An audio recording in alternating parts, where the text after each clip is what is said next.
সাধারণ শিক্ষার্থীদের চাওয়া পূর্ণতা বলতে এখানে দেখেন আপনি ছাত্রদল বলেন, ছাত্র শিবির বলেন বা অন্যান্য স্বতন্ত্র প্রার্থীর ইশতেহারগুলো যদি আপনারা দেখেন, সবাই কিন্তু সাধারণ শিক্ষার্থীকেই ফোকাস করেই কাজ করেছে এবং সাধারণ শিক্ষার্থীরা যাদেরকে চুজ করেছে তাদের ইশতেহার, তাদের মতাদর্শ প্লাস তাদের অ্যাক্টিভিটির উপর বেস করেই তাদের মতামতটা তারা দিয়েছে এবং তাদের মতামতই চূড়ান্ত রায় হচ্ছে এই ডাকসুর ফলাফল।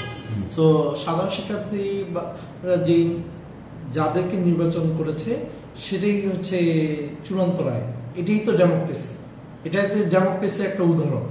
সো এখানে এটা অস্বীকার করার কোনো কিছু নেই এবং যারাই বা নির্বাচিত হয়েছে আমরা আশা করি যে তারা সাধারণ শিক্ষার্থী থেকে যেই কমিটমেন্টগুলো করেছে ইশতেহার, তাদের ইশতেহারে সেটা সঠিকভাবে সম্পন্ন করবে তাদের দায়িত্ব।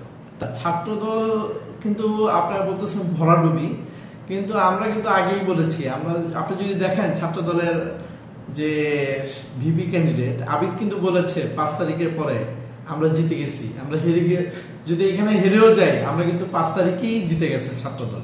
এখানে ডাকসু নির্বাচনটা এটা সাধারণ জনগণের, সাধারণ শিক্ষার্থীর একটা মত প্রকাশ।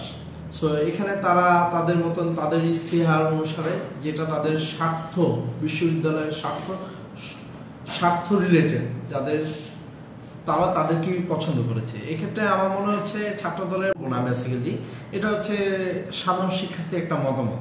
সো সেই মতামতকে আমরা রেসপেক্ট করি।